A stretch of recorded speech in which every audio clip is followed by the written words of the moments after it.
Alrighty, welcome back to Shut Up and Ball. I am Aaron Chow, accompanied by my co-host, as always, Mr. John Harris, and we are back to share our thoughts, reactions, whatever, etc. On Week 4 of the 2024/2025 NFL season here. So, without further ado, let's dive right into it. Excuse me. As we'll start with the Thursday game, of course, which was your game, which I'm not sure how you feel. Obviously, just a quick note, Cowboys win 2015.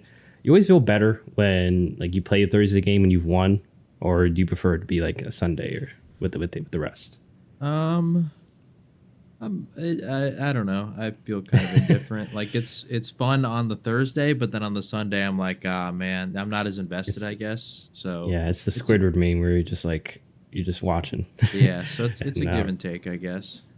Gotcha. And it may depend on how fantasy's going and all that and whatnot. Your fantasy team, if you win on Thursday, but your fantasy team is dropping the ball in a sense on Sunday, it can make your Sunday tough. I hear you. But that is anyway, the one nice thing about when the Cowboys play Sundays is I only watch the Cowboys game during that slot, so I just kind of ignore fantasy for that 3 hours, which is great because I don't know if you're like me, but I'm the kind of person that, I see somebody scored a touchdown, I go check my fantasy score to see what points they're at now.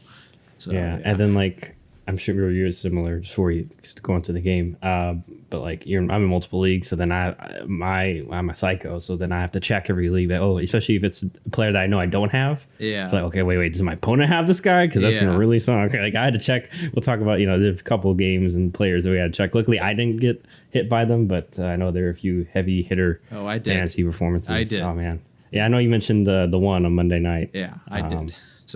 So I'm sure we'll go over that. But anyway, at least you started off your week well. Like I said, your Cowboys win 20-15 against the division rival Giants in New York too. That's always big just to get a division road win. So what were your thoughts on this game, John? Of course, Brandon Aubrey misses a field goal, so they don't cover when I took them to cover. Of course, we both did. Yeah, you bet more money. Misses his first field goal of the year. And it wasn't even like a 60-something yarder like he's been hitting. It was, I think, 51, which for him has been money his whole career. I think it's the first 50-yard field goal he's missed, or 50 or more yard field goal he's missed in his entire career. So, which it's not like he's been around for 8 years or something, but still, I mean, a pretty impressive streak. I think it was the longest streak in NFL history. I think it was 16 straight makes over 50 yards. So, of course, he finally misses, so they don't cover. That said, honestly, not very encouraged by the result here. 20-15, it felt like the Giants were hanging around the entire time, and it felt like Dallas should have pulled away.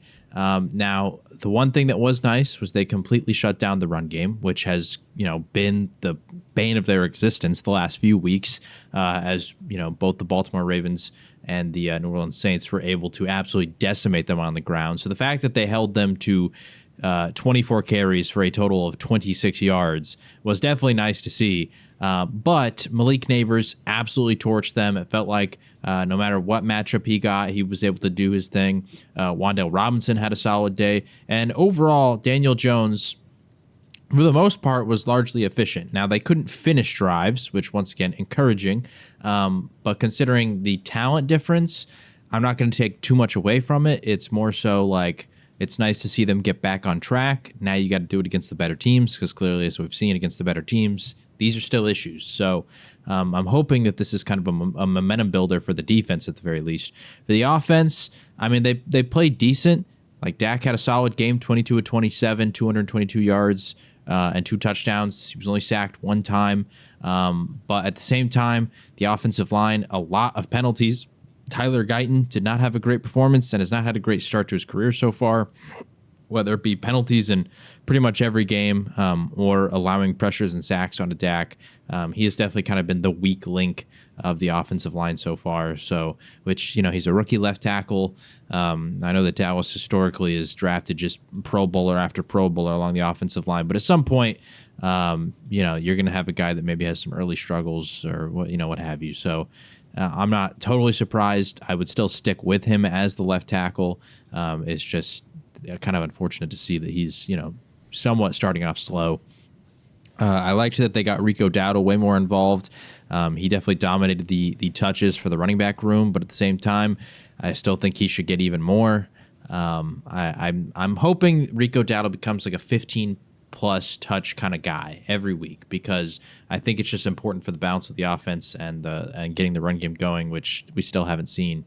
So yeah, I don't know. Like it was a good win. It was a good like performance from the defense largely, but it just felt like 20-15. It felt like this should have been a lot more of a blowout than it was, and allowing them to just stay in it was.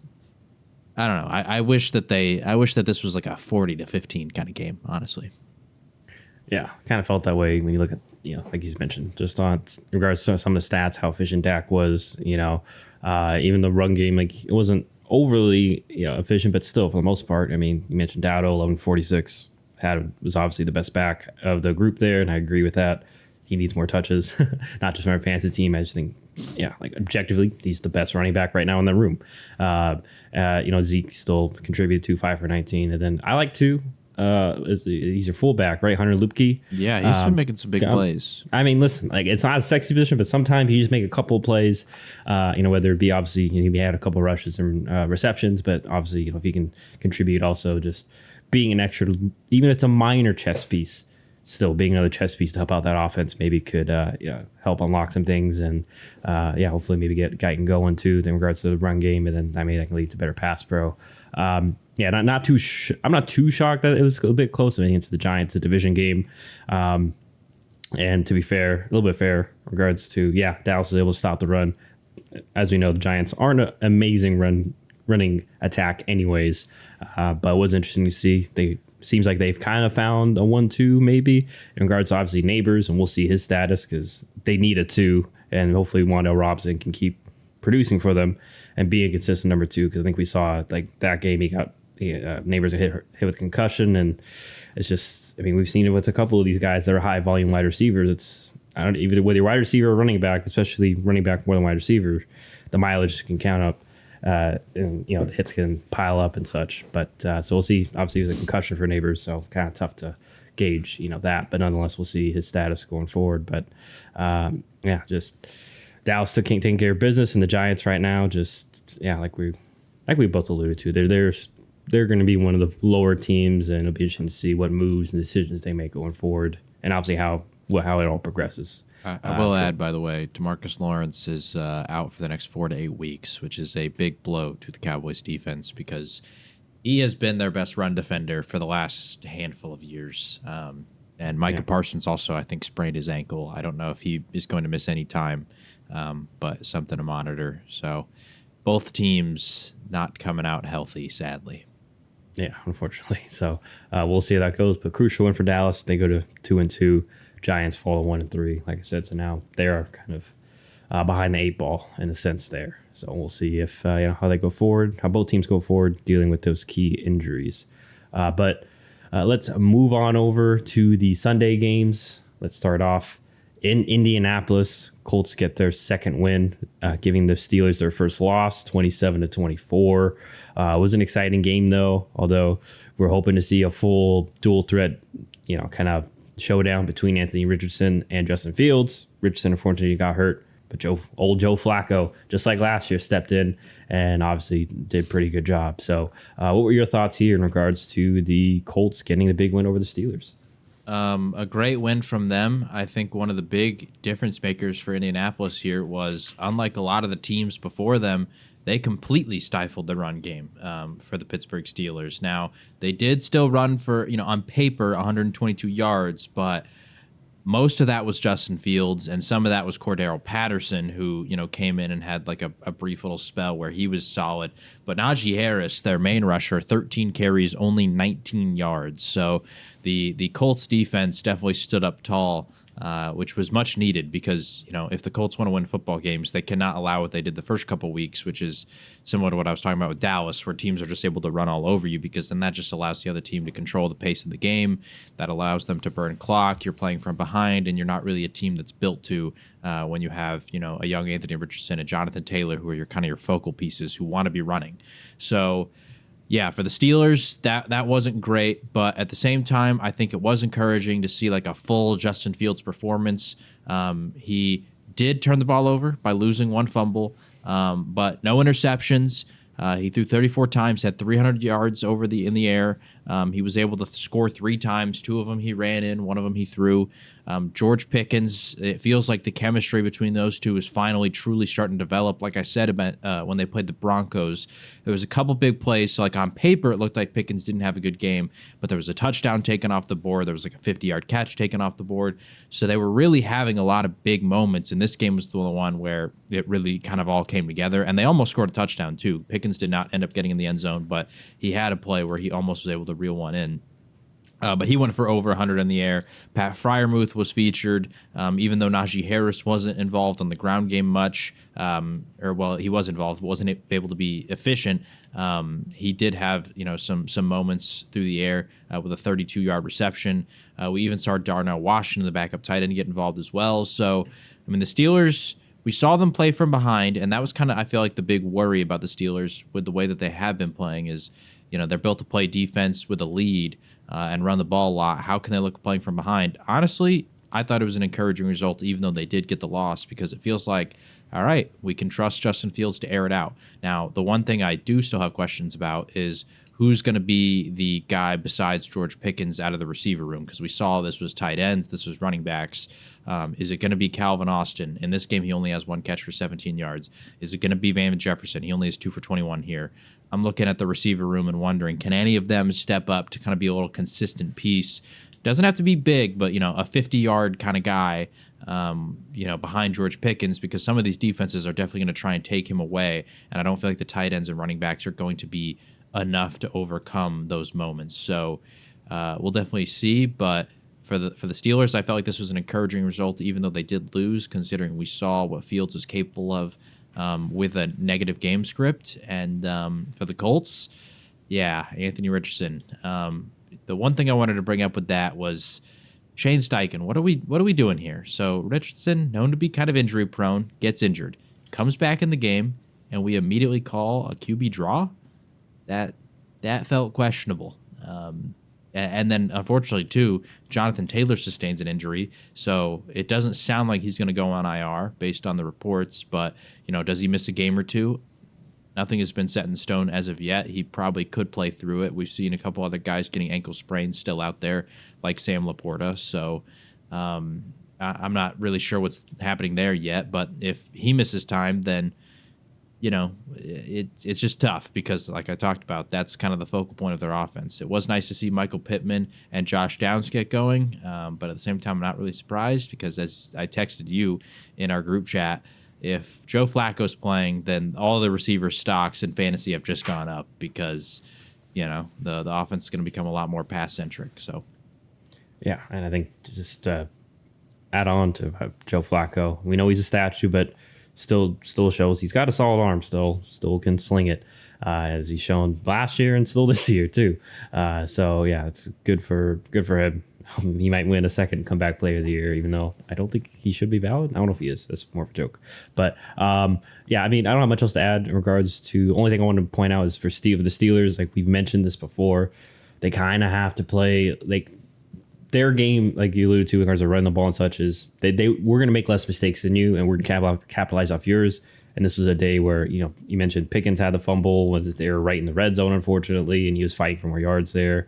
And then Fields had that weird fumble where, like, he should have been sacked, kind of tried to escape it. And, that's one where I'm not too upset because, I mean, obviously you're going to be upset by Fields, but for the most part, like you said, Fields had a great day in terms of just showing off all he can do. Yeah, he had some low in regards to that fumble, but yeah, it'd be interesting to see like how much more they can unleash with him because I felt like, and usually I'm on the opposite side of the spectrum, but especially in that second half, like a little too patient with the run game, especially with Najee Harris, because you mentioned Cordell provided kind of a burst at one point, but then he got hurt, unfortunately. So, yeah, it's just a matter of kind of finding more playmakers there. And another important note, too, I think it's the second straight year. I remember hearing this where Shane Steichen's kind of had a good feel for Pittsburgh's defense. I'm trying to double check. I'm pretty sure they beat them last year. But if I remember correctly, yeah, they beat them. They put 30 on them last year, and that was with Minshew and no Jonathan Taylor. That was with Trey Sermon, as you aforementioned. So, yeah, it's just a little interesting tidbit. I'm not sure if that's replicatable because of how Pittsburgh is. But yeah, just kudos to Shane Steichen. Also, like you mentioned, figuring it out on the fly. You can definitely question his play calling in regards to that Richardson situation, but to be able to flip it for Flacco, because obviously you can't run the same playbook, and then still get the win. That's big, and they desperately needed that win. As now they go 2-2. They're not as behind the eight ball. Sucks for Pittsburgh, obviously 3-1. They're still gonna be fine, but yeah, I've been interested to see. I'm assuming, as I'm sure you're on the same boat. Like I would just keep starting Justin Fields at this point. Yeah, I mean, the reports are that next week in Dallas, they're still going to be starting Fields in the primetime game, as quote unquote Russell Wilson is ramping up. But I mean, you're 3-1, and like I said, the thing that I wanted to see out of this game was how does Pittsburgh look in a negative game script? Does Justin Fields completely collapse when he doesn't have the lead and start throwing turnovers and interceptions and all this kind of stuff? That didn't happen. Like we saw, he was still able to make the big plays without throwing interceptions. He did have the fumble, like you said, but that's just something that any quarterback can potentially have. When they run a lot, is the carrying stuff. So. Yeah, it was a little weird one. And maybe a beacon of hope for Pittsburgh. I know Roman Wilson's trying to work his way back, their rookie wide receiver. I think they got in the third round out of Michigan. So maybe, he can be that guy, like you mentioned, that other receiver that can contribute outside of having to rely on Pat Fryermuth. He's a good tight end, but he ain't going to be he's not, one of the killer tight ends per se. He's always, I feel like 5 and 50 is pretty much his ceiling. As someone who owns Pat Fryermuth in many fantasy leagues. So, but last note too. I do like a little bit of adding of Darnell Washington. He's a tight end that I know got a lot of hype coming into the draft, and we all knew he's a great athletic prospect. So, been interesting to see him kind of be integrated more and more as time has gone on in his second season. But good win for the Colts. Crucial win for them against the Steelers, an AFC opponent. But now we move to another divisional battle. Occurred on Sunday. It was the Minnesota Vikings staying perfect. Unlike the Steelers, they win 31-29 over my Green Bay Packers. If you want, you can go first, John, and then I can elaborate on my Packers. I mean, I didn't watch this game in full. I saw bits and pieces of it, but I was out of town, and the place I was at only had the 2 local games, sadly, no red zone. So this was one of the games that obviously I did not get, considering I live in Texas. But the one thing I do want to say before you go is, maybe I'm wrong about the Vikings. Maybe I need to start giving them their props, because when I picked the Packers, I said I don't believe in the Vikings being this real team, but the defenses continue to look strong when even in moments where, they're giving up points, they can find a way to get turnovers, which is like a big thing about good defenses. Okay, if you're going to give up points, you got to be able to turn the ball over and get it back for your offense. And then on the other side, man, they're finding ways to make it work. Sam Darnold is honestly looking good. They're getting multiple receivers involved. Aaron Jones is still looking great. Like, maybe I'm wrong about the Vikings here. I don't know. There's something in me that still says that based on the talent this roster has, Sam Darnold being the quarterback, at some point the wheels are going to come off, but they're looking good right now, and maybe I'm wrong about them. Yeah, I do want to give credit to I'm pretty sure I have in previous weeks, but I'll do it again. Their coaching staff, I think that goes to show a lot because, they have Justin Jefferson, the main star, I would say, but, even Sam Darnold, yes, he showed why he's a first-round pick a bit, but still, obviously didn't work in a couple situations, but now they lost their starting quarterback McCarthy, who we all assumed is going to be the guy to step in. Now we have to kind of make Darnold the face. Brought in, still another new piece in Aaron Jones. They don't even have TJ Hawkinson yet. And for the most part, this offense is, even though he threw the one interception, still Darnold extremely efficient. Not only efficient, but just taking advantages of opportunities to be had with Jefferson. We saw Addison this game kind of be the second receiver. And then, like you mentioned, on the flip side, I will say, too, and I'm not trying to take credit away from Brian Flores and that defense. They deserve all the credit because they do a lot of crazy stuff. And I think I alluded to that, too, because I picked Minnesota. Because it's a tough first game to come back for anybody, especially, Jordan Love. And we saw early in the game, I don't want to say the injury affected him, but you can see the rust, at least. There was a couple throws that his balance wasn't really right. He was a bit off. Obviously had a couple, threw a hospital ball to Christian Watson, unfortunately. for me, and then and for Watson mostly because obviously he's the one that was on the receiving end of that. Like basically to sum it up for my Packers, just weren't sharp. Obviously the couple of interceptions got us in the hole early, and then even later in the game when we started making our comeback, there was that one interception. It was right off a big 30-yard play. We're at the Minnesota 34. There's still 6 minutes left. It's a 9-point game. It's just, and Love kind of just threw it up, as a prayer, even though it's like, it's first down, buddy. You can throw it away. And it was just very eerily similar of the 49ers game. Remember the playoff game where, hey, it was second down, like we just had to get a field goal. So once again, those are things that can be ironed out, and not to just dogpile on Love because we had another opportunity because we forced the Vikings to go 3 and out, and then, Tucker Kraft, sophomore tight end, fumbles as we're driving down the field. So yeah, for the most part, I think it's just a little bit of I don't say inexperience, but just sloppiness. I guess he posted to inexperience because I know Packers are one of the younger teams. Yeah, at least Jordan Love got healthy, and I can't even criticize. Hey, I wish we ran the ball more because obviously we were behind the 8 ball pretty quick. So I'm sure that changed things in regards to being patient with the run. But yeah, all kudos to the Vikings. It seems like they could be for real, or that that they are for real. They definitely have the weapons to do so, especially on offense. And then defensively, Flores, he's pushing all the right buttons in regards to over there. Like you said, even getting like Pat Jones has been a very good pass rusher for them, and he's like in his 3rd year. And then so even though they lost to Neil Hunter, he has 5 sacks. Pat Jones, he's in his like 3rd year. Like no one had this guy on their radar. Once again, kudos to Brian Flores for just figuring out, and Kevin O'Connell. Kevin Stefanski's Cleveland. Both those guys just kind of making more with less, and both should be definitely. Obviously, O'Connell had Coach of the Year conversation, and I guess I think there is a Coordinator of the Year. I would put Brian Flores right there too. So good win for the Vikings. Tough loss for my Packers at home. Like I mentioned earlier with your Cowboys, very good to get that divisional road game. Especially for if the Vikings are probably going to be in that playoff picture going at the end of the year. So that will be crucial for tiebreakers. But also, now just real quick before we move on, can all the people on social media just we stop doing the whole thing that you do with all the backup quarterbacks? It happened with Dak and Cooper Rush. Everybody's already saying like Malik Willis 2-0, Jordan Love 0-2. Like, come on, like. It bugs me every season. Yeah. It's such a casual thing to say. Like, yeah, sure. I mean, yes, they did win 2 games with Malik Willis, and they would have won both of those games with Jordan Love. So, I mean, like, yeah. And yeah, I mean, like I mentioned in our preview too, I was like, I don't care if it's Love or Willis. This is a tough defense to go up against, especially if it was Willis too, who is still like not even a month into the system. So now you're gonna have to deal with the crazy Brian Flores scheme. I don't think the result would have been too different, if anything. So, I think anyways, the potential comeback y'all almost had wouldn't have happened. Just no. So especially if we had fallen 8 ball, no. Yeah. If we had to get into basically just a shotgun, like you said, throwing, I don't think we would have had a chance. I would not have turned the game back on like I did for this one.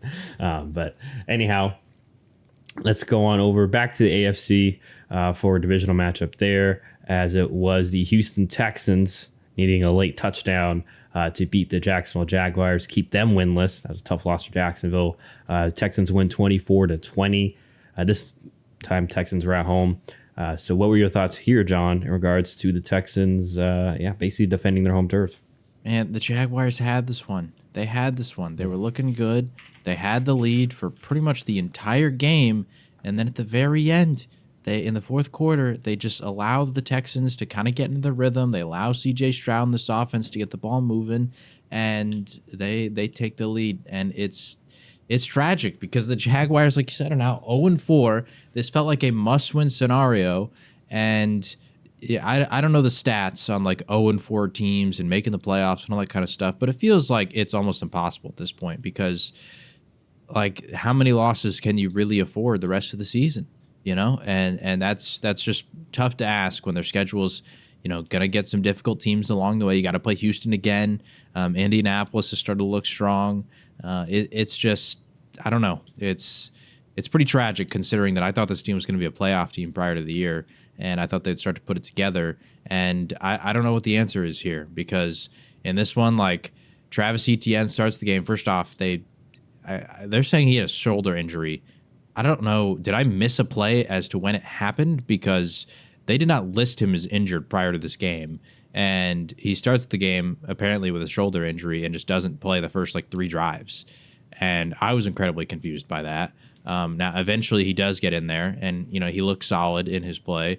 Tank Bigsby also had a great performance in his, limited snaps, which is not great for me as a Travis Etienne fantasy owner, in the idea that maybe Tank gets more and more involved, which I'm not surprised by, because that's kind of something that Doug Peterson has historically done. But yeah, I don't know, that whole situation has become a thing now, which, when you start to lose during the season, is probably, going to become more and more of a thing, because why not? Like, if we're not a good football team, we might as well try and get some young pieces more and more involved.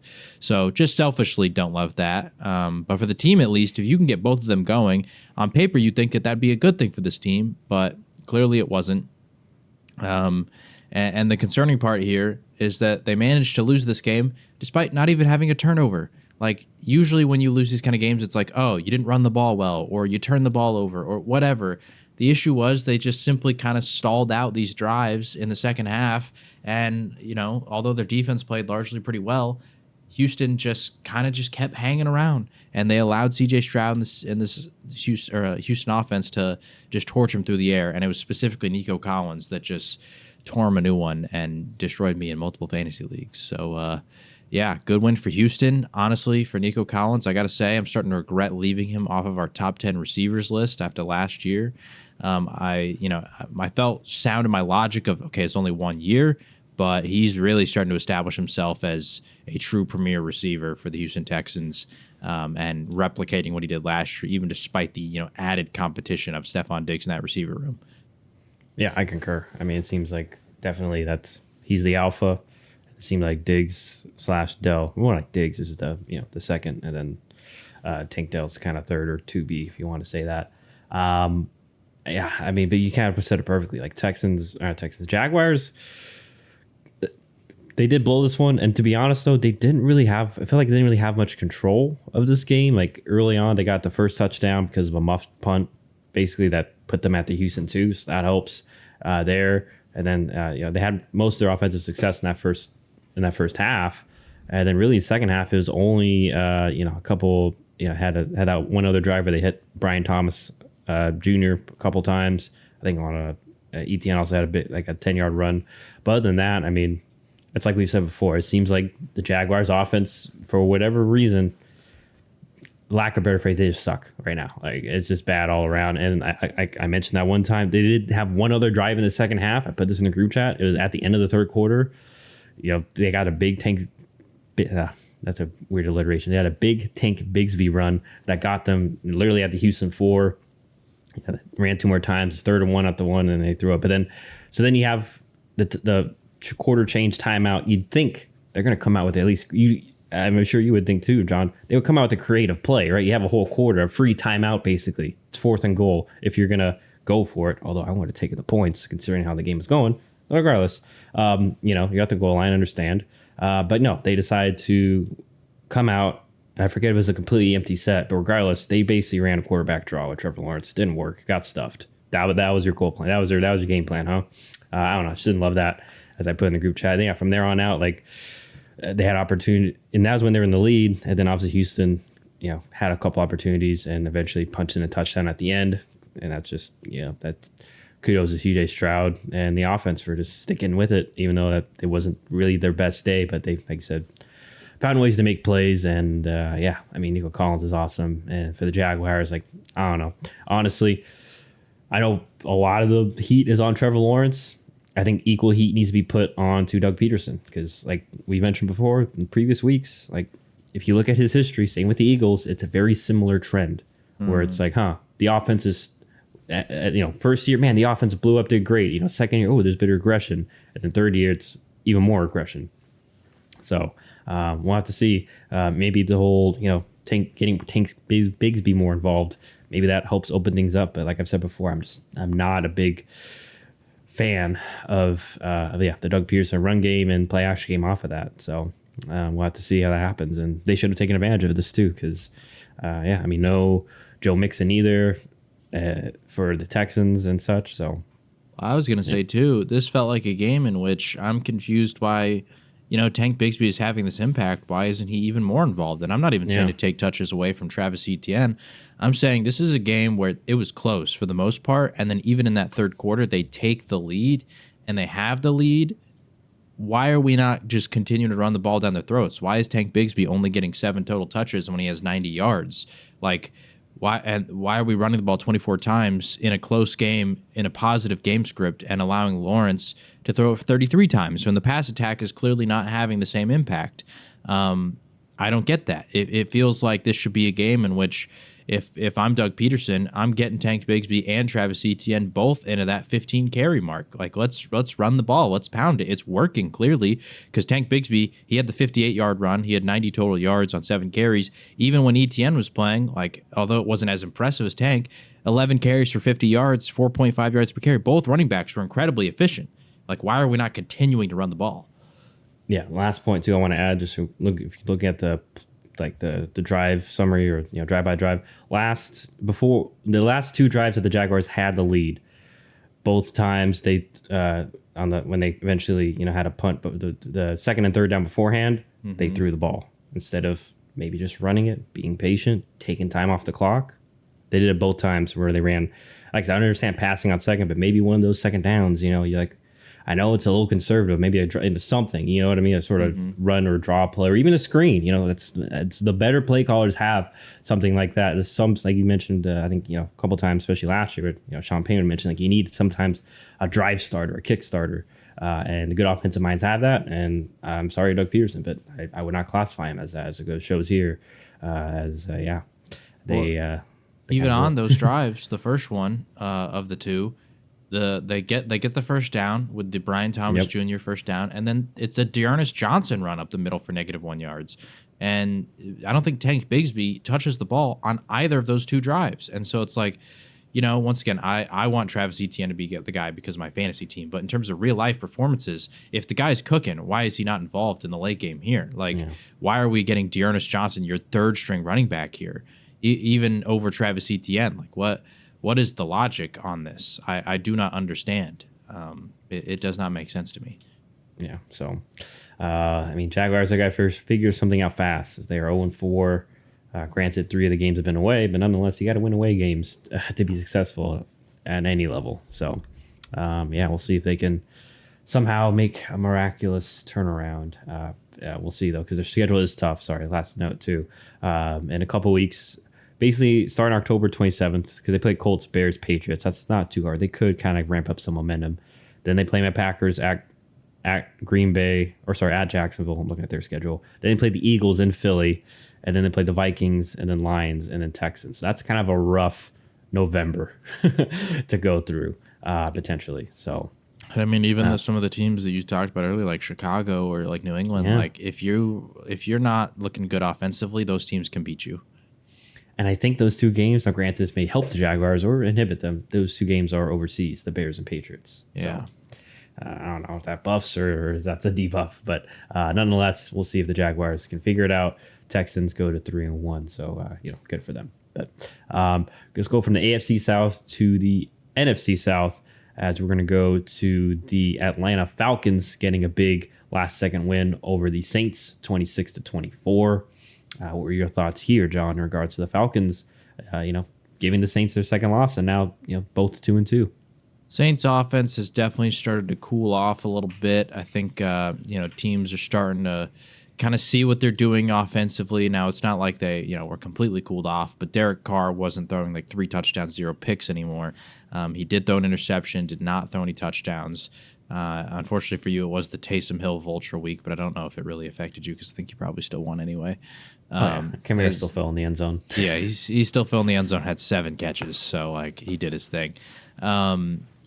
So that wasn't great for the Saints. And I wonder if, because I did have concerns about their defense coming into the year.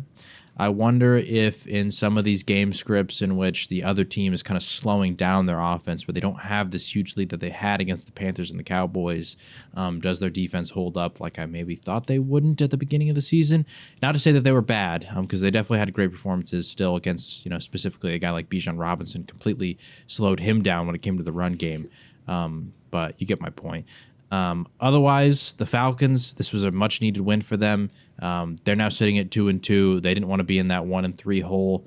They're squarely in the division race. If you're 1-3, both New Orleans, Tampa Bay looking strong, that could have been scary to potentially have to come back from. But solid performance from them, especially to get that divisional win, which could be very crucial for the tiebreakers later down in the season.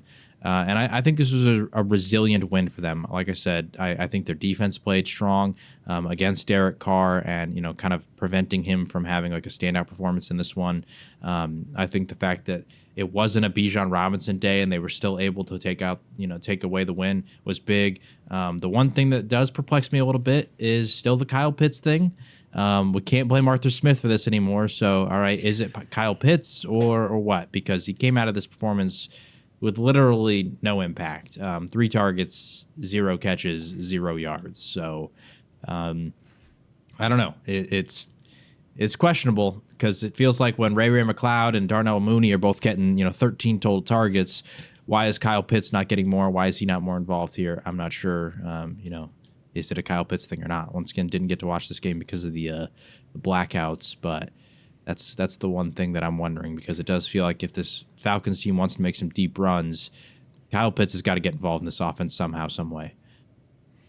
Yeah. Only thing I want to add, this was a game that the Saints, honestly, I think were the better team and should have won. I mean, even you can see even in the box score, or if you watch the game too, because there was Atlanta got 1 touchdown. It was off like a crazy deflection where I think Matt Judon from the defensive line deflected and it literally went right up in the air and like landed like 10, 15 yards downfield right into a Falcons hands, and boom, they just ran it back.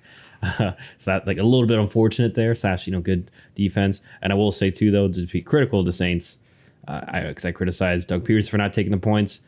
They had, it was 4th and 7 at the Atlanta 7. I know you're down 6, but like there's still time, and like I just mentioned, Atlanta really hasn't done much offensively. You just mentioned you've shut down Kyle Pitts. Bijan Robinson can't get going. Like Drake London had an okay day, but it wasn't like he was killing you. So like, I don't know, take the 3 and maybe you get another 3, or then you can go for the lead or whatever your next offensive possession, because they did force a 3 and out afterwards. And yeah, they got a touchdown to go up 1, but then maybe it's slightly, like I said, numbers wise could be slightly different there. And obviously sucks too, Saints. I did not know this going into the game. I'm not sure it was a game time decision, but Demario Davis, you mentioned the defense kind of falling off there. He was he was inactive for this one, so obviously that hurts a bit. And I don't know either. That's one of those tough things about doing our picks on Wednesday too, is like some of these, like, we don't really know. It's a little bit of production. And then unfortunately you mentioned Taysom Hill vulture, but then Taysom Hill after he gets 2 touchdowns, and he was seeming to be a kind of key kind of chess piece for them. He got hurt and was out for I think that's mostly the second half. So maybe that's a little bit too as to why they kind of fell down there. But yeah, but and important note too, they did lose their center last week. So, all these little things, we mentioned depth and such, can obviously derail your momentum. So we'll see, obviously Saints losers of 2 straight. We'll see if they can pick it back up. But the Falcons, on the flip side, they've, had some close scares and such, but they've, so they're surviving, advancing. They are 2-2 also. And yeah, sometimes you just got to stay alive and ahead of the race. And we'll see how Kyle Pitts, if they can have I guess, bounce back there. It seems like I did not expect to see, like, I wonder the numbers too. Like, I feel like Ray McLeod's had a better season than Kyle Pitts, just objectively, numbers wise. Maybe not touchdowns. He only get a touchdown, but still. Yeah, just tough. It's a tough year for tight ends, I think, as we mentioned before, especially fantasy wise. So anyhow, let's go on from Saints Falcons. Move over to Bears Rams, where the Bears stay undefeated at home. They get the win 24-18. What were your thoughts here, John, in regards to the Bears, kind of getting a little bit of a surprise win against the Rams? For the Bears, I mean, it's still the defense. The defense has really been strong for them. and have kind of carried the workload when it comes to this team. They did get the interception. They also forced a fumble and recovered it. So those 2 turnovers are certainly huge. But I think the big difference maker, obviously, when you look at the box score, it's kind of impossible not to talk about this, was DeAndre Swift had a monster performance, and the Bears have not really had a semblance of a run game whatsoever. There's all this talk of Roschon Johnson getting more involved, which he did get a touchdown.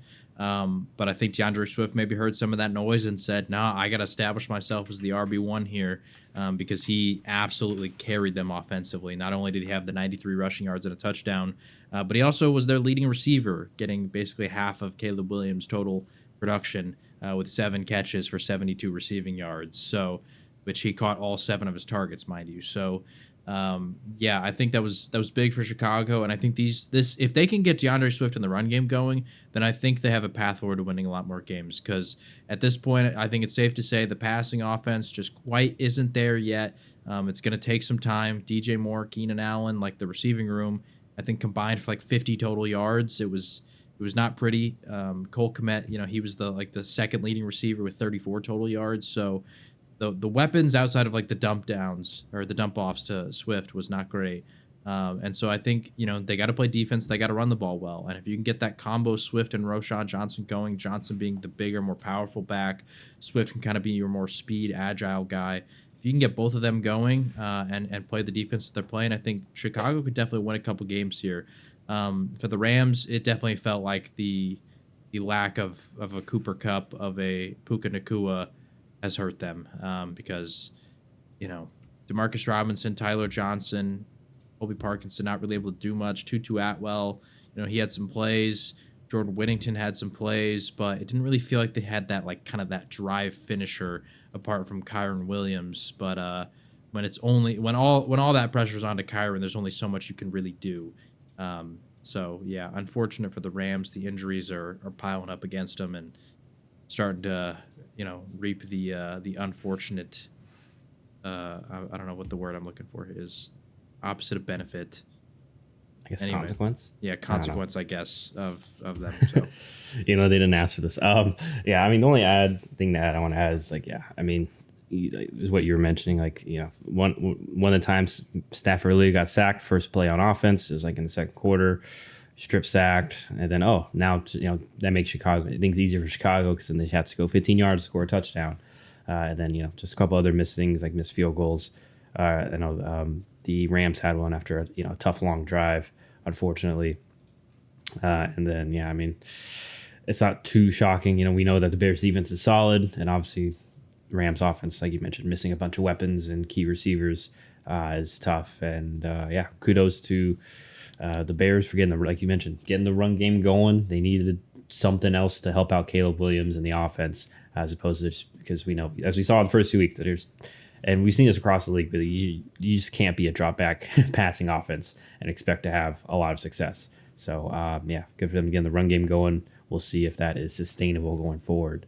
But nonetheless, big win for them. They go to 2-2. Rams fall to 1-3. We'll see what happens in regards to obviously their injuries and how that affects their season going forward. But let's go to another game. I mentioned earlier that there's some injuries you didn't know about going to some of these games. This was definitely one of them, although some of them we had to feel about. But nonetheless, the Tampa Bay Buccaneers, they beat the Philadelphia Eagles pretty convincingly here, 33-16. What were your thoughts here in regards to, Baker obviously cooked, but what were your thoughts in regards to the Bucs win? Yeah, so when I said there was only a couple local games, I guess this was one of them. We got the Houston game, obviously, and we got this one. And I was more invested in this one for the most part early. And for Tampa Bay, they cooked them. The offense is looking fantastic. Baker Mayfield's doing his thing. They had a solid balance between both Bucky Irving and Rachaad White. They both had 10 carries for a total of 49 yards. But then Rachaad, obviously kind of had the more receiving work with the 2 receptions for 35 yards. I think that's good for the longevity. We talk about, these running backs in the NFL and how the more games and the added workload, like having multiple to go is always great. Once again, don't love it for me in fantasy because I am a Rachaad White owner who definitely thrived off of last year's immense volume that he was able to get. But I do think for the longevity of his career, for the longevity of, him being efficient on the season, I think getting Bucky Irving going is a good thing, especially when it comes to running the ball, because when you have that balance, as we saw this week, it was definitely good for them. For Philadelphia, man, I don't want to rag too much on Jalen Hurts, but he did lose a fumble in this one, and it seemed like he wasn't able to get much going through the air. He also didn't really add anything on the ground game, and I don't want to rag too much because they are missing Devonta Smith, they are missing A.J. Brown, and those are two immense playmakers. But it does feel like Jalen Hurts is kind of doing the same thing he did last year, where currently, throughout the whole season, not just this game, he leads the NFL in turnover-worthy plays from a quarterback. And it feels like the first couple years where he was super, consistent when it came to not putting the ball in harm's way, that's just not a thing anymore for him. And that's tough when you're also missing your top two wide receiver playmakers and the opposing team is forcing you to play from behind the whole day. So you can't really get Saquon Barkley involved as much as you want to. He's limited to only 10 carries on the day. I would love to see Saquon get more involved in the passing game. He only got 2 catches in this one. It feels like, if the Eagles want to kind of overcome, the injuries that they currently have, and I'm assuming A.J. Brown comes back next week. I don't know the status of Devonta Smith, but I'm assuming he's coming back soon as well. But if this does happen where teams are either able to take those receivers out of the game or future injuries do happen, they need to find a way to get Saquon involved in the receiving game and I bring this up because historically Philly is one of the offenses that gets their running backs the least involved in the receiving game. And I think that's showing. It's showing they're limited when it comes to their current offense because it was just Dallas Goedert once again, which worked out for them last week when it was a close game. But when Tampa Bay gets going and they're able to take a huge lead and force you to play from behind, that's just not going to be enough. So Philly definitely has some big problems, and I don't want to speak too soon, but I do feel like the sea is warming up, is all I'm saying. Yeah. I wouldn't be shocked about that. But yeah, I think he hit a main point, though. Like, obviously missing those 2 guys. Also, no Lane Johnson this game either. Apparently, that was one of those injuries that, we weren't aware of either, and obviously tough to to go up against a very good Bucs team and D line, and we know Todd Bowles a little bit is also kind of crazy with his blitzes, but yeah, I mean it was just. I wonder. This is my only real point. I wonder if the Bucs. This is like a look ahead game because they lost last week pretty badly against the Broncos. I wonder if that was like a bit like after they start 2-0, they're already looking towards the Eagles in a bit. I know technically they're still prepping for the Broncos, but I'm sure they were ready for the Eagles. Or already looking ahead maybe. So good on them to bounce back, and especially Baker and the pass, and you mentioned efficient run game as well going there, and for Philly, we'll see. It was tough too because I one of the reasons I picked Philly to at least keep it close / maybe win because I mean their defense looked pretty good last week against a pretty balanced, very similar kind of style Saints offense, but nonetheless sometimes that doesn't translate.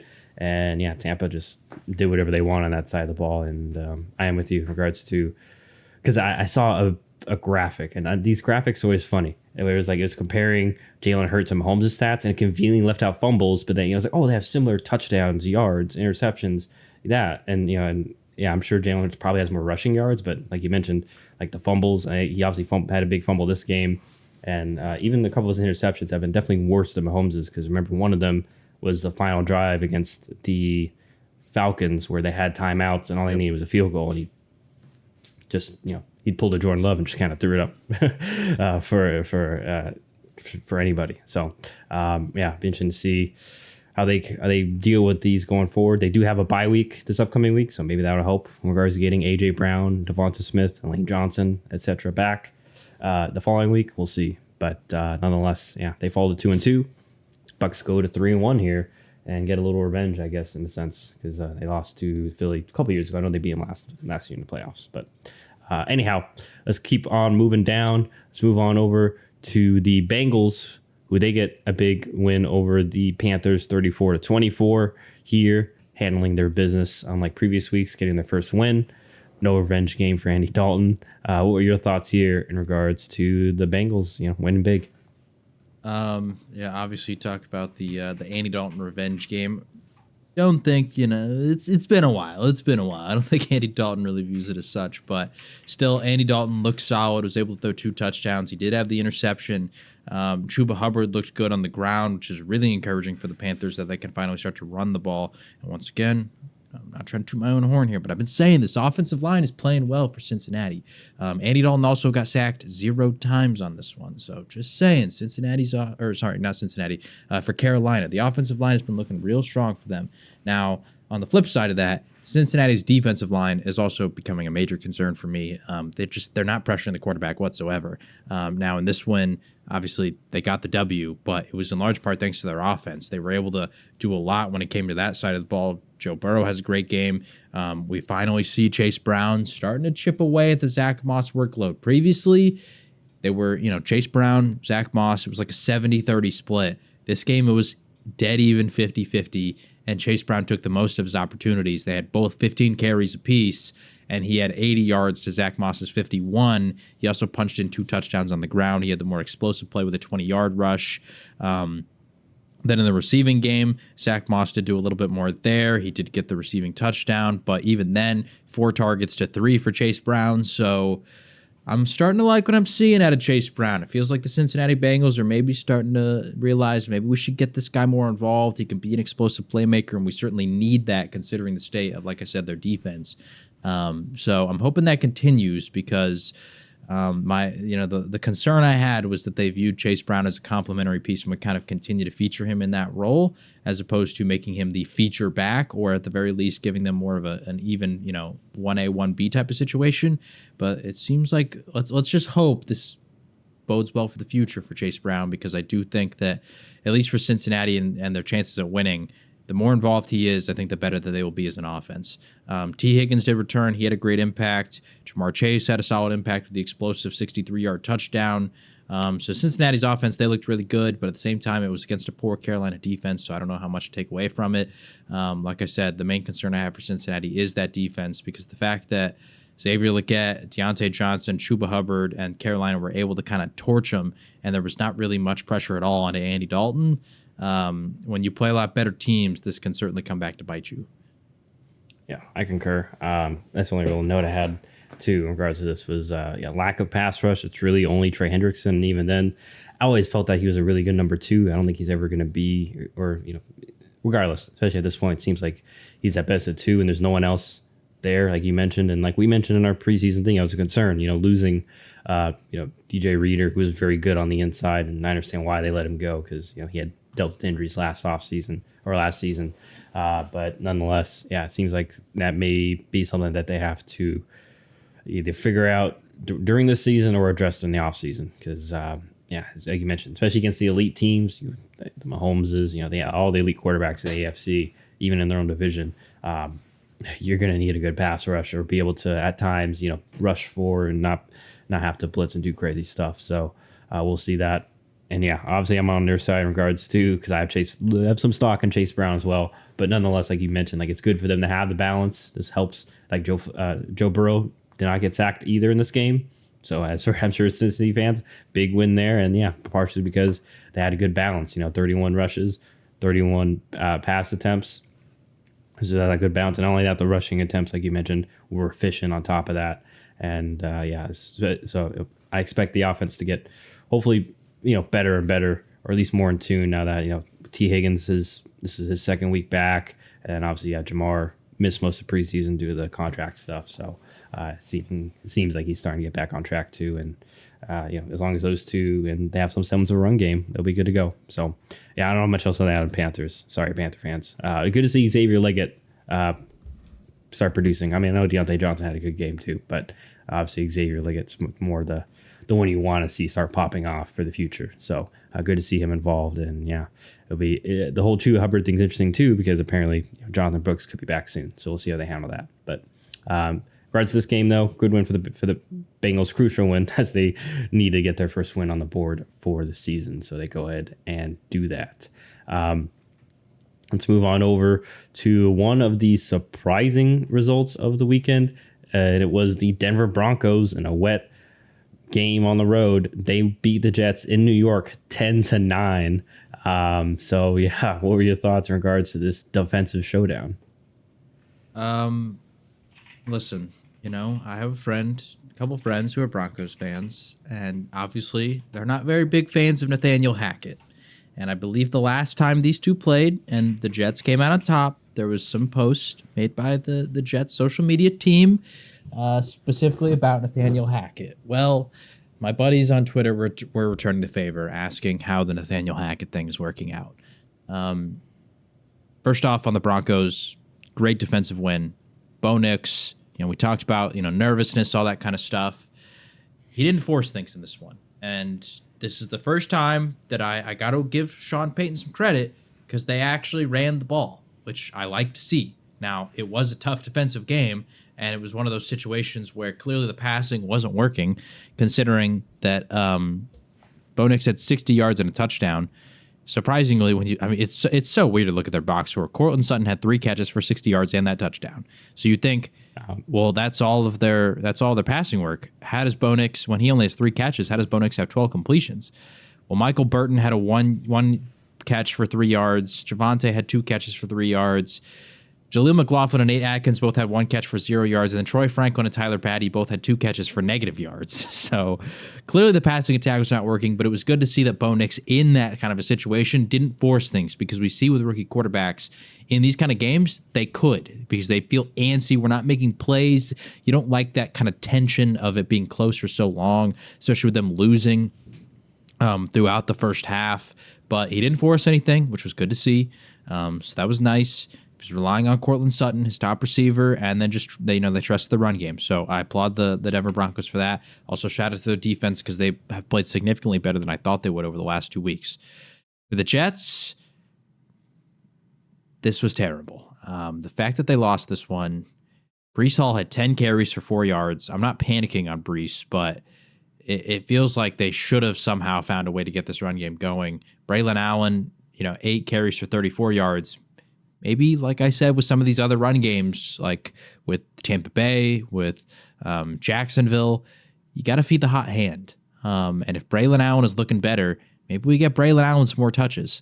Like I just applauded the Broncos for running the ball. They ran it 31 times for 126 yards. The Jets, on the other end, they only ran it 23 times. 5 of those were Aaron Rodgers, which I don't think any of those are designed runs. So only about 18 total carries for your 2 backs. And Breece Hall, like I said, 10 carries for 4 yards, wasn't able to do anything with it. I feel like maybe you get Braylon Allen a couple more touches here. Feels like if they're able to grind it out and one guy's doing better than the other in a close game, feed that guy and just see what happens. So I would have preferred that for the Jets. And also, as much as I hate to say this, because I've been a big believer and big touter of this guy, I'm starting to throw some eyes towards Garrett Wilson. Is Garrett Wilson a true alpha wide receiver 1? So far in his career, we've given him the benefit of the doubt because of Zach Wilson and the quarterback situation over the last couple of years. But this season, he has not really proven it, despite the fact that he has Aaron Rodgers. He's looking like maybe more of a number 2, which is not bad. It could be a Jalen Waddle, Brandon Ayuk situation where you're more of a number 2, and maybe at some point you can develop into a number 1 later in your career. And we'll talk about the Raiders later, but there's the rumors of Devontae Adams, being traded, and he's demanded to trade officially now, and who knows, because maybe that could be very beneficial to Garrett Wilson, but it doesn't seem like he's the difference maker as the true alpha wide receiver 1 that I thought he was going to be. Considering, how good he looked despite the QB excuse that we gave him. Now without the QB excuse, he's still kind of looking the same. I don't know. At least in regards to, I guess I'll start there. It just feels like a lot of the concerns I had with Rodgers, one of the reasons why I left him on my top 10, I mentioned before, was not aggressive enough. I feel like, and then I think Denver definitely kind of exposed that, where especially on a wet, rainy day. I mean, he also got sacked 5 times. It doesn't help.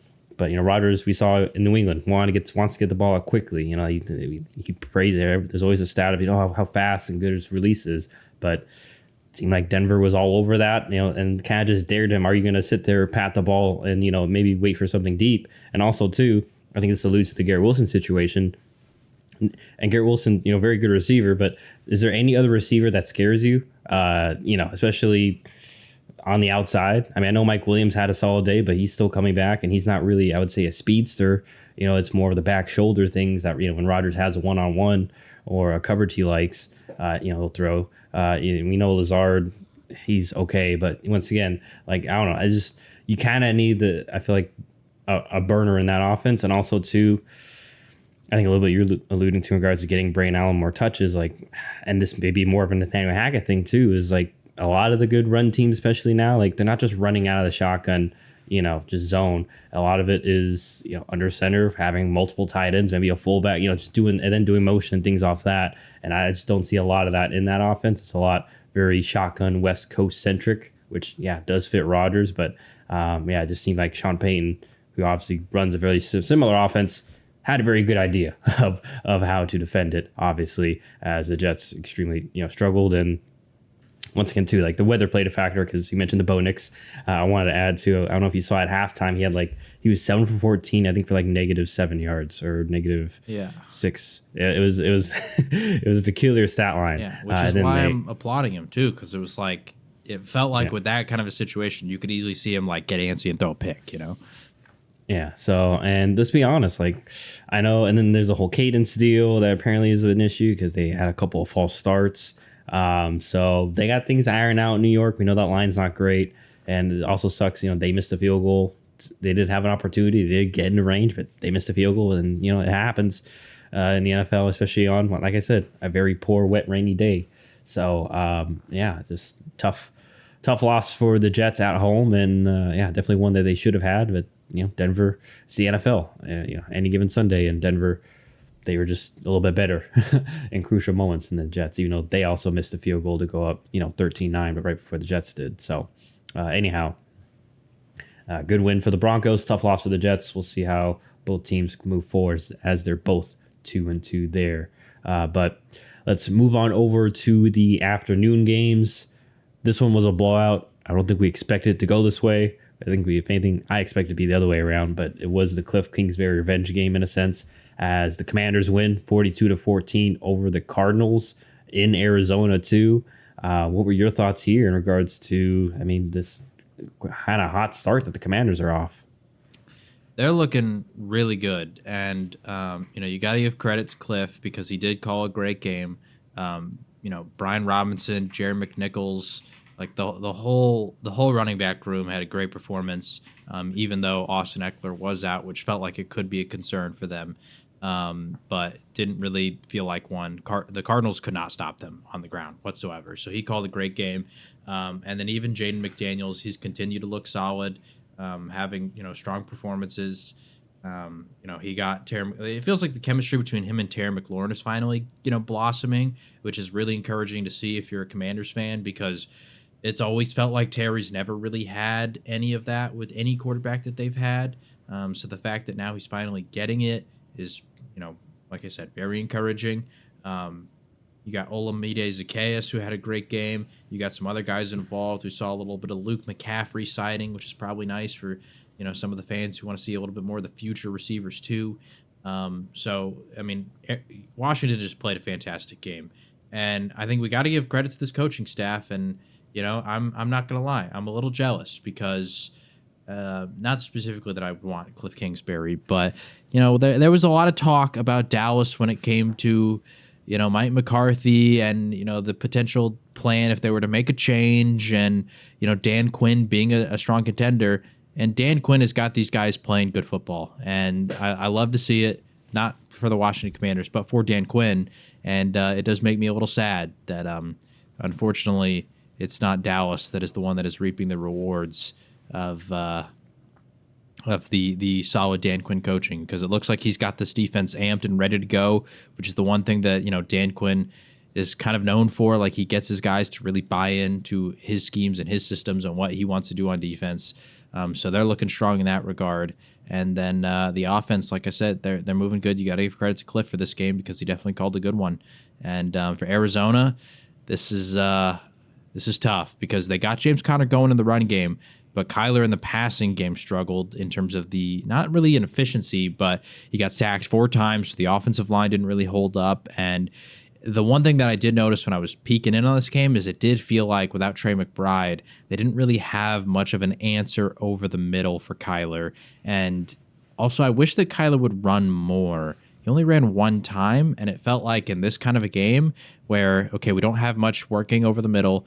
Our receivers on the outside are obviously going to get a lot of extra attention once the defense realizes that. Like you need to make some sort of a threat. So in terms of just his own ability to take off, I wish that he did it more than he did. Yeah. Kind of on the flip side is where I want to start because you mentioned Kyler got sacked a couple times. I mean, meanwhile, Jane Daniels completely clean. Yeah. Not sacked at all. And you mentioned they were able to run the ball. I will say it seems like the Commanders' offensive line starting to gel. They may have found kind of a cohesive unit because we'll see. Obviously, the season goes on, and that could be credit to Cliff Kingsbury. I know we'll always be critical of him, but let's maybe give him his flowers there if he deserves his flowers. You got the game ball, so I guess, but also anyway, but yeah, I mean, so a little bit of kudos watching. Also, concern for Arizona too. I think it was a concern we came into the season with was who in the front seven can be a real difference maker. Like Kazir White's a solid inside linebacker, but he was more of a kind of like a good starter. And outside on the front seven, we know Zayvon Collins is on the outside, but he still hasn't really popped yet, consistently. And other than that, I mean, no one else. And we saw in this game, especially against a dual threat guy like Jaden Daniels, just you need kind of a finisher or at least a pass rusher to wreak havoc or whatnot. So I think that's obviously something the Cardinals are missing. And like you mentioned, though, kudos to the Washington defense and Dan Quinn. I mean, even I hate to rub it in, but like Dorrance Armstrong had a solid game, like finding contributors. Even though that was one of my concerns going into this year for the Commanders defense was who on the front seven, especially on the edges, is going to make a difference. And they've kind of found different ways to overcome that thus far. And yeah, like you mentioned, the offense clicking. Jaden Daniels is just operating at an unreal level right now. We'll see if they can keep it up. That's the big thing in regards to Cliff. I know that it's off to a great start, but let's see. Once we get to November, December, is the train still rolling at a similar speed? Is he still innovating, or like we've seen in previous years, where he's not really kept innovating, he's kind of done. Teams have caught up, and it's like like we sometimes say in Valorant, like and now what? Like now what's your plan? now what's the direction? But thus far, looking good. Do like the heavy involvement of Brian Robinson Jr. as their main back at the moment. So great win great start for the Commanders, especially because they're 3-1. 2 of those wins being on the road, and Cardinals 1-3. We'll see how they go from here because the beginning of the season looked, first couple of weeks, even though they lost against the Bills week 1, looked very encouraging. But like you mentioned, especially offense, we saw that week. Second half spurted out, and it felt like they couldn't really keep up per se in regards to comparison to the Commanders here. But good win for the Commanders, like I mentioned. Another good win we'll move on to, and this one will probably be brief as well. The 49ers, they handled their business against the Patriots, get a few pieces back, and in doing so, they win 30-13, obviously at home. So what were your thoughts here, if any? Sorry, which game were we talking about again?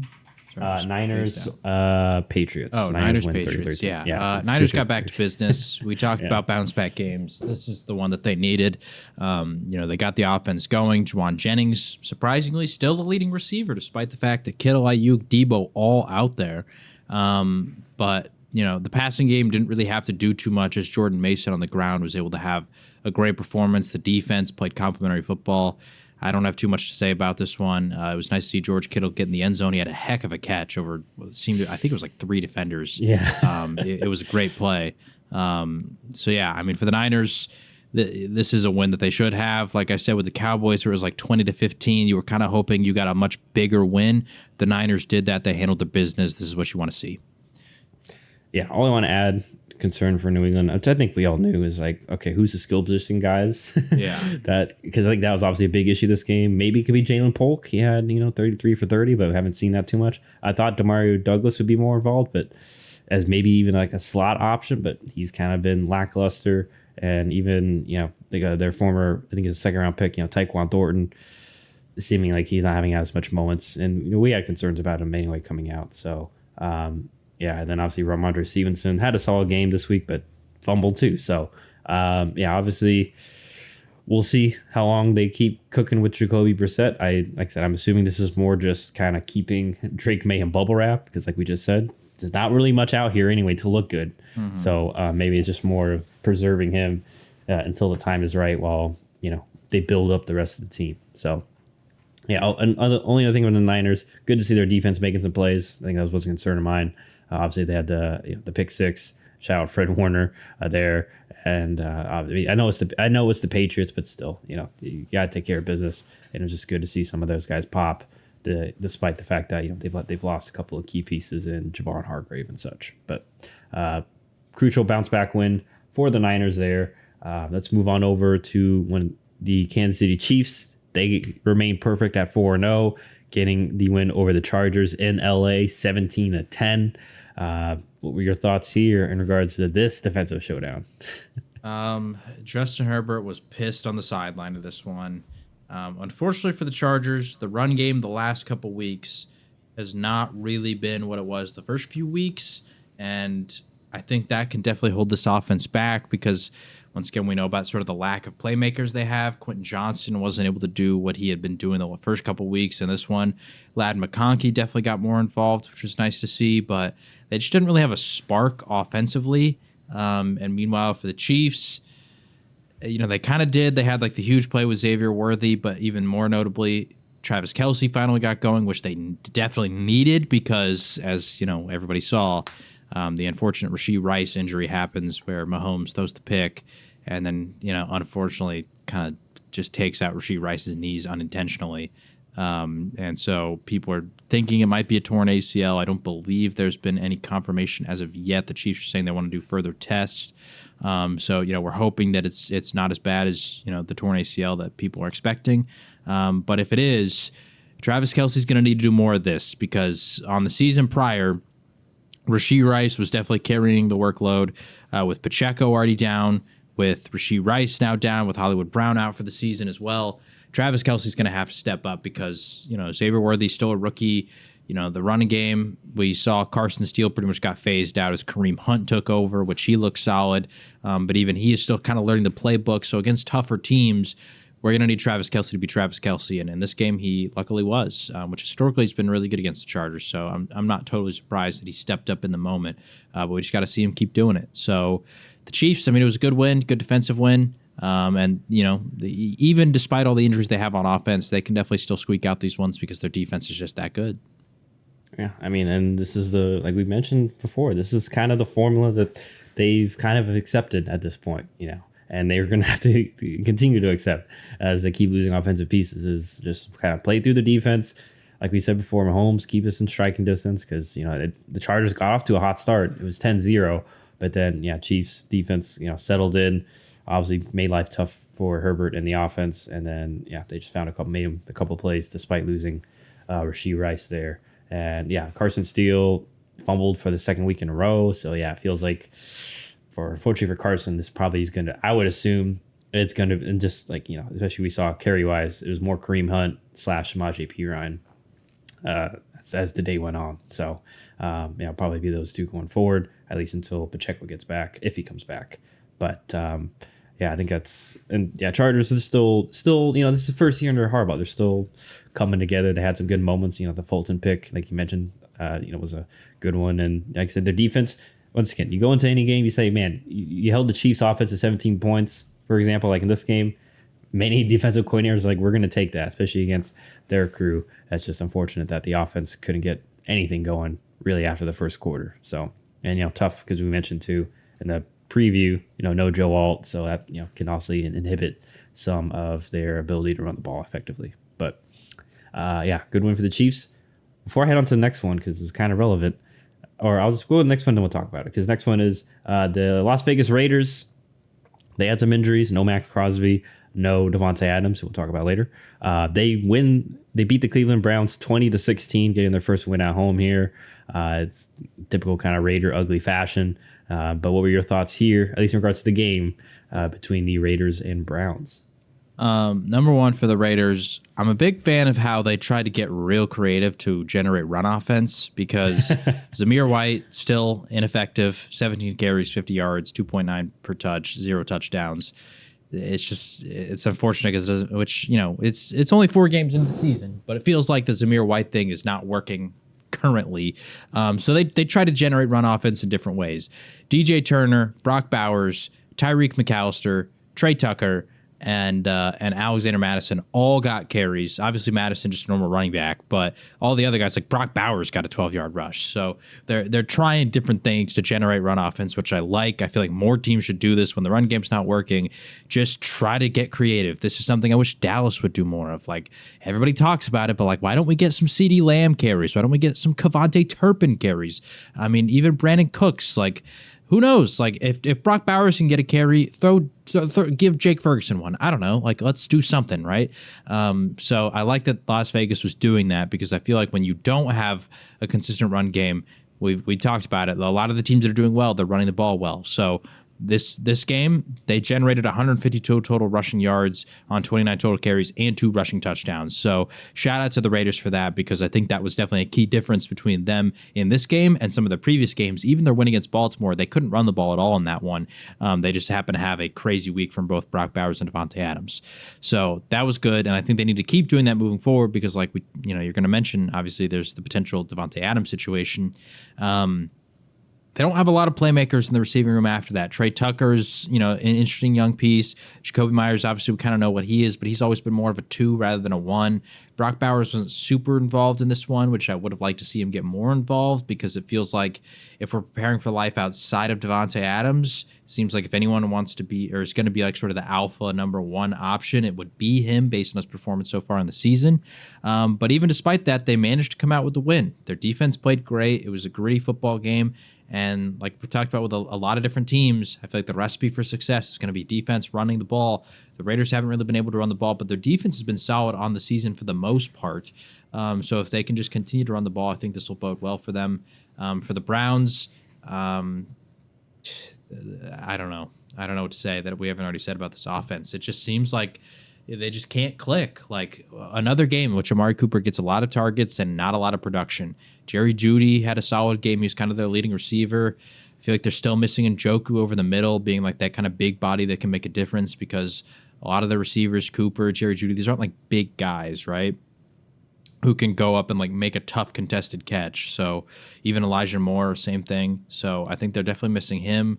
And they're probably counting down the days that Nick Chubb returns, because they're hoping that they can get those two back and get back to the physical style of football that they want to play, because I don't know, the way that they're playing right now, it's just offensively it's not working. And every report I've read is that they will not be going away from Deshaun Watson. They're going to stick with him because of how much money they got invested into him, which makes sense. But then it's like, why did you sign Jameis Winston? I don't know. Seems like he's a little bit more of a high-profile backup to have if you weren't at least considering the possibility that he could start, apart from obviously injury. So I don't know. Cleveland just, their defense felt fine. It just seemed like offensively they just can't ever get going.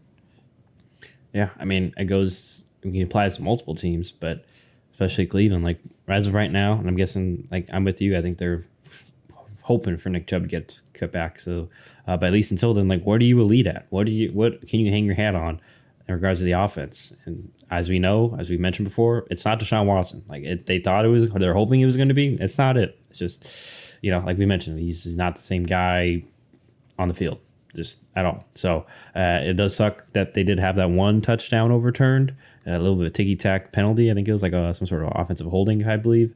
There was like a big, but even on that side, on the flip side, there's also that one interception, not really Watson's fault. It kind of off Amari's hands and up in the air. But, I mean, it's like we said with the Chargers a little bit last year. I think as much blame as Sean Watson deserves, we got to, look a little bit at Stefanski and the coaching staff, because as we said with the Chargers, especially last year, it's like, your mistakes kind of are indicative of, of your head coach and your teams. And it just seems like you mentioned, Cleveland just the past few weeks are just making a couple crucial mistakes, and especially in that situation where you can't afford to, especially on offense. So, hopefully for them, Nick Chubb coming back will kind of, like I said, give them something to be a lead on that they can lean on and then build off of. Because, like you said, right now it just feels like, I don't know, it feels like there's kind of, and for lack of a better phrase, just throwing darts at a dartboard here and trying to see if, okay, can we get the run game going today? No, not really. Okay, hopefully, Sean could get cooking, but it wasn't that case. And yeah, kudos to the Raiders. They did throw a lot of different looks and such at him, like every good defense is doing thus far. And yeah, we'll see what happens with the Devontae situation. It's kind of tough because, like, obviously cap wise, like, we can sit here and project all the different teams if you want, but yeah, I'll be interested to see how this goes because obviously he's a important factor of Devontae's age as well. And like I said in our group chat, I just want to put this out front because I know a lot of like this is my first thought. But when you think about it more, I just don't think that the Raiders would trade Devontae to Kansas City. But we've seen, I just wouldn't think that would happen. So it'd be interesting to see where else he could go. And obviously you mentioned the Jets, but it feels like, in my opinion, like Garrett Wilson, a lot like Devontae in regards to that's kind of the comp. So I don't know if you want to invest that. Who knows? But were there any, I guess, other destinations that kind of popped up in your head for Devontae? I mean, apart from the Jets, which stands out, like I said, because of that whole situation. If the Chargers feel like they're legit, they could be an option, but I think you run into the same problem where it's a division rival, so probably not going to happen. You don't want to see them twice a year. Yeah. Kind of maybe a dark horse here. Washington, they're looking good. They don't really have a lot of other playmakers on the receiving room outside of McLaurin. They might feel confident with what they have, but in their current situation, they're 3-1. They're leading the NFC East. Do you go out and get a Devontae to try and arm up and maybe make a run here? Just saying, that could be an option. Maybe in Atlanta, I don't know. Maybe do they want to arm up? Because, once again, don't really have a lot of options outside of Drake London. But even then, like Darnell Mooney and Ray McLeod have been getting involved a lot. So do you want to get them involved? And then the most obvious one at the end of the day would be the Chiefs. You lose Rashee Rice. You go pay the second-round pick price. Once again, do the Raiders want to do that? I don't know. Yeah. Only other team I want to throw out is possibly Buffalo, just because, and we'll talk about them in a second here, just because, yeah, it seems like they don't have an alpha as of right now. But I'm not sure what their money is looking like, too, because once again, yeah, what comes to Devontae is his contract as well. But let's move on to that game, though, the Sunday nighter. Quick, one more team that I'm thinking of that I'm just sitting here staring at that I'm like, could be interesting. Does Pittsburgh maybe kick the tires here? I've heard Pittsburgh. It's just I wouldn't be shocked if Pittsburgh does it, but I think stylistically just doesn't really. I agree. Fit? But the reason I bring them up is they were involved in the Brandon Ayuk rumors. Yeah. Obviously, we've seen Pickens. I brought up the whole thing of who can be the number 2 guy outside of Pickens. I don't know. I don't think like that would. Pittsburgh doesn't feel like the team that would go trade a second-round pick for Devontae Adams. But the fact that they were involved in that Brandon Ayuk thing maybe makes me think that they sneaky team there. I don't know. Yeah, they definitely could be. Yeah, my only issue as to why I don't think it's just because, like I said, I think stylistically, because Devontae's more of the drop back timing type, hit him and such. I'm not sure if that's really Pittsburgh style, but it would be a very interesting and fun duo between him and Pickens, unless Pickens is involved in the trade, which I highly doubt. No, I think there's no way they would trade Pickens at this point, considering the season he's having too. And before we move on to last point, like it does kind of suck because when I think about it, like even Denver is not a bad option, but I don't foresee Vegas trade like doing an interdivision trade. Yeah. But it's funny that all three of their other division, I guess rivals, are needing a wide receiver, so they're probably going to be the ones on first call. But we'll see what happens with that and how that goes down, of course, going forward. But let's move to the Sunday nighter. This one was not really close, as it was the Baltimore Ravens defending their home turf, getting their second win, 35-10 over the Buffalo Bills. It was a vintage Derrick Henry performance, basically. But any thoughts or comments here in regards to the Ravens just beating down the Bills? Back-to-back weeks in fantasy in which in one league I've played the combo of Lamar Jackson and Derrick Henry, which is just pleasant, absolutely pleasant to go against, considering both of them dominate both weeks.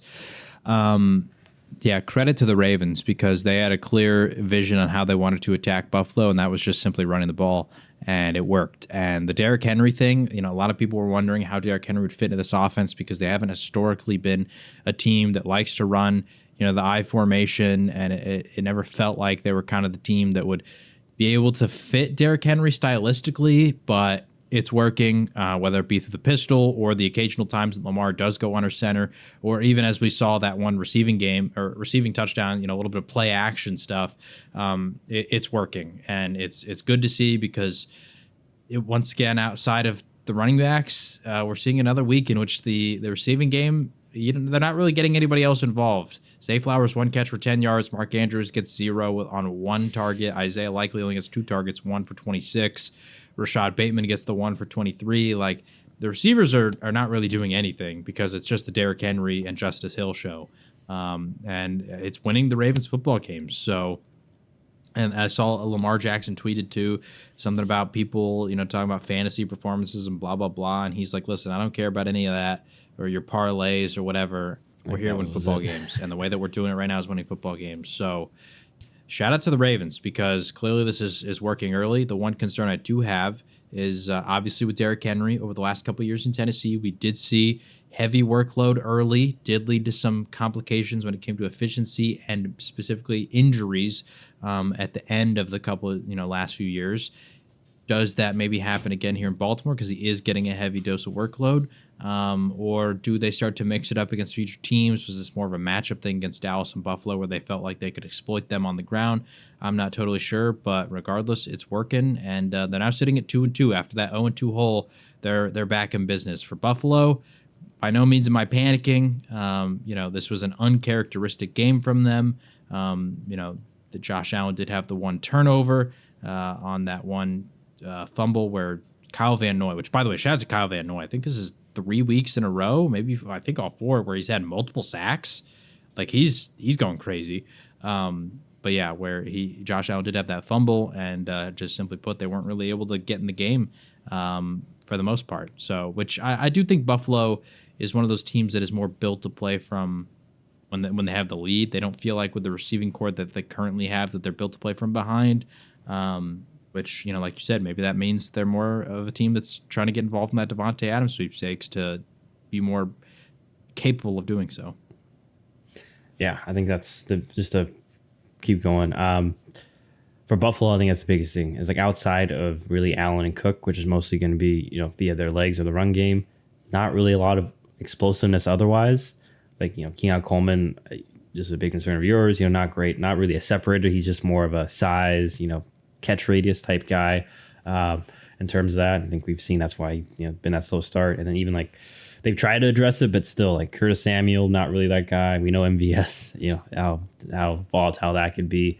And they, my Matt Collins, obviously there's a reason he's great potential. He's a good athlete, but has had a couple of moments, but not consistent enough in regards to on the field. So that's something Buffalo's going to have to figure out, especially against the elite teams like Baltimore, Kansas City offensively. And then on the flip side, kind of like you alluded to in regards to the Baltimore running all over them. I mean, this has been a concern for Buffalo previously, especially against Derrick Henry. When Derrick Henry was in Tennessee, was power running teams like Tennessee was, is why they had issues with them.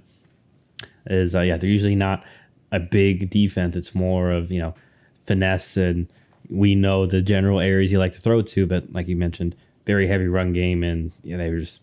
Baltimore was able just to bully them, like literally, that first play from scrimmage kind of was just the epitome of the day for the defense for Buffalo. So both sides of the ball kind of got to do a little bit of recalibrating, see if they got to figure something out. Because seems like we allude to, I think this is going to be a playoff team, Buffalo. But if you want to get further, you gotta have more in regards to you gotta have someone you can rely on outside of obviously Josh Allen. Then on defense too, like is there any like Von Miller? I know he's kind of had moments, but he's still not really that guy. So is there someone on defense too that you can a cornerback or a defensive end that you can rely on to make a play or kind of game plan around? Doesn't seem like that's the case right now for the Buffalo Bills. But like you mentioned for the Ravens, they're kind of getting warm, figuring it out, getting guys involved. Like Jabo's been having some snaps. You mentioned Kyle Van Noy, which you are correct, 3 straight games with multiple sacks, with 2 sacks. So, they're just chugging along, figuring it out, getting stronger as the season goes on, and just winning games. So, credit to them for that, for blowing out the Bills on Sunday night. Let's move on over to Monday night, where we had a doubleheader. The first game, not very exciting, as it was the Tennessee Titans. Sorry, Titan fans, but they get their first win, 31-12. Although Will Levis left early in this game with I believe it's like a sort of arm or shoulder injury. It's like he's extending. Nonetheless, they win here. Obviously, Tyler Huntley at quarterback for the Dolphins. What were your thoughts here, John, in regards to the Titans? For the most part, it was a closer game, but winning this one. I mean, the Miami offense just it's awful. It looks awful, and I'll be honest. Even if Tua was playing, I don't feel like the downgrade from the quarterbacks, and this is by no means me saying anything bad about Tua, but it doesn't feel like the downgrade, like from going what they previously were expected to be, which is an offense that can light everybody up 30-plus points a week, to where they can't move the ball at all. There's just no way it's all on the quarterback. Like, this feels like it has to be maybe Mike McDaniels isn't quite ready to scheme up these kind of guys, because it seems like they can't get Tyreek or Waddle involved at all. Like, they can't make any big plays with them. And I don't know. I don't know where Miami goes from here, because when Tua comes back, like I said, I'm not sold that all of a sudden everything's fixed and they just get better and they're back to what they were. I feel like the problems, whether it be offensive line, whether it be defenses or kind of figure out McDaniel's offenses, I don't know what it is, but I'm not sold that everything's all of a sudden just going to be sunshine and roses if Tua does come back, which is still not guaranteed. So I don't know. It's questionable. The run game isn't really working either. Like Devon Achane, 10 carries for only 15 yards. They can't run the ball at all right now. It just seems like defenses have a complete grasp on what Miami wants to do, and they're not able to overcome it at all, which is not good. It is not good for Miami, because when you're facing Tennessee, a team that is realistically not that good, like they were 0-3 before this, and they gave you chances. Will Levis threw that early interception. Like, they gave you chances. Yeah. And then even Will Levis goes out in the game, like you said, because he was diving for the first down. He got that shoulder injury. All of a sudden, they got to bring Mason Rudolph in. They couldn't really throw the ball for much at all. So they're just going to run it throughout the day. Tony Pollard has a solid performance. Tyjae Spears gets involved. They ran it 40 times. Like, what they want to do, and yet they were still able to do it and beat you. So I don't know. Miami, this is tough, because this is a team that I predicted to win the division, and they are looking horrendous, to put it simply. You're right. I think, and I kind of agree with you in regards to the Tua thing. I think this goes back to a concern of mine of, like, you got to have something else, and especially showing now that there's no Tua, being able to orchestrate some of those quick passes or anticipation throws that he gets out in 1.5 seconds or whatnot. Because whether, as we've seen in previous years and we're seeing right now, when teams take that away, okay, then what? Can you run the ball? No, not really. As you just mentioned, we know their offensive line is a huge weakness, and like I said, on the flip side, even Tennessee was able to lean on the run game and do so, and have invested high investments into that. While Miami, really, they brought in Taron Armstead, who's solid, who is good, but older, has had injury issues on top of that. And it's a little bit wise to, once again, not that he doesn't deserve his money, but a little bit wise to, I was definitely more like, ooh, maybe save your money, because obviously you have more holes on this roster. And no offense to Tua, but like we had alluded to the past few years, and especially when coming out, he's not the type of guy that's going to cover some of those holes himself oftentimes. It's just, we'll see. I have no answers in regards to how they get this resolved, and it's still scary even if Tua comes back, because I think, as we all know, if he gets hurt, or especially, gosh, I'm knocking on wood for you Dolphins fans, but another concussion, like, then what?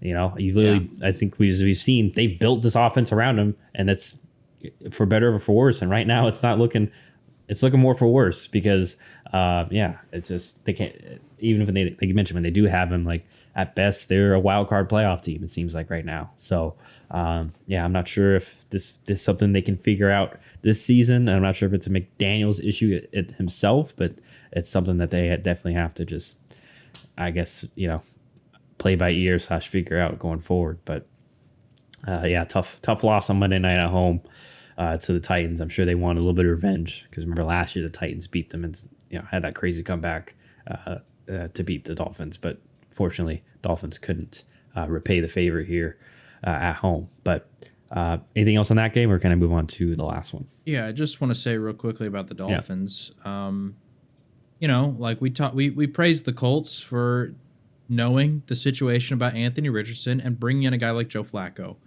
And this is one of those situations where I think we got to look back on the Dolphins offseason and wonder, why weren't they active for a guy like Flacco? Why weren't they active for a guy like Jameis Winston? Why weren't they more active when it came to securing a backup quarterback? Because Skylar Thompson is not the guy.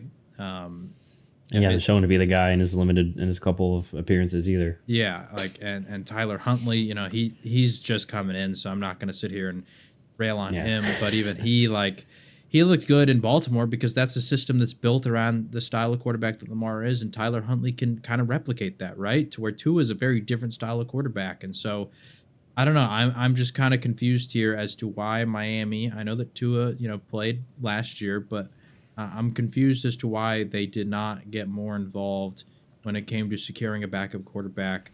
And sure, maybe you don't do the Jameis Winston thing because Jameis is still relatively young and in his prime, so that feels like Jameis could maybe be it could stir up the rumors of benching, right? But getting a guy like Joe Flacco is very clearly insurance, right? So why weren't you more involved in that? Maybe they were, and Indianapolis outbid them or something. But it feels like there were options out there, and they were not actively seeking any of them because they just wanted to stick with Skylar Thompson, and it definitely makes me confused, considering the injury history. Yeah, and so we'll see, I guess, how the Huntley goes forward.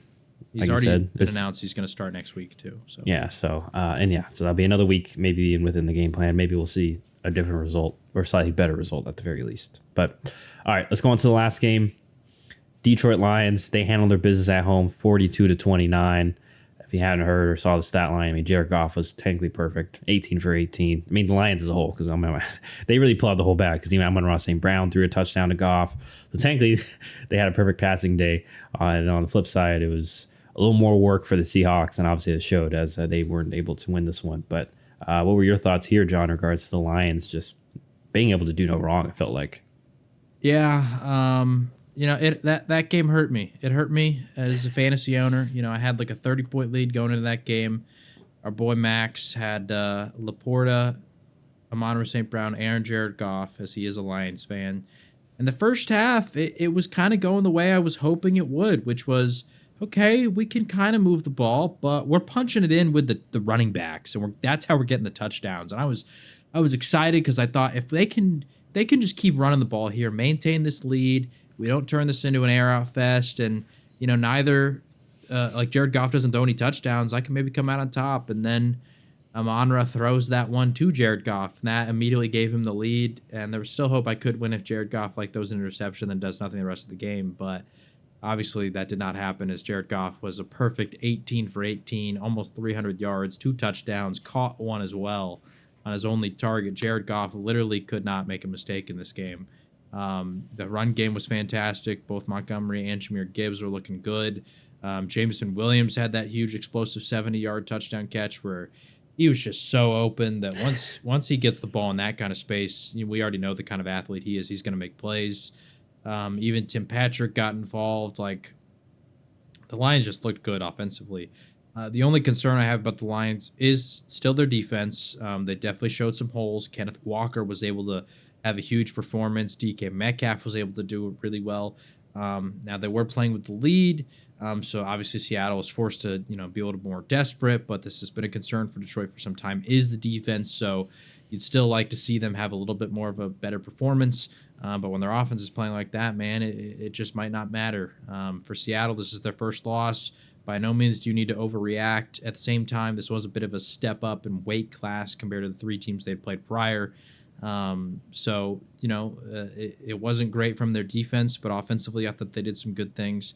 And you just kind of go back to the drawing board. You don't overreact to this one, as it is your first loss, and you just kind of say, all right, Detroit got the better of us, we'll see you next time. So I'm not taking too much away from either team in this game, because simply put, Detroit just was able to do whatever they wanted. And for Seattle, like I said, I think it was kind of a wake-up call that maybe they needed.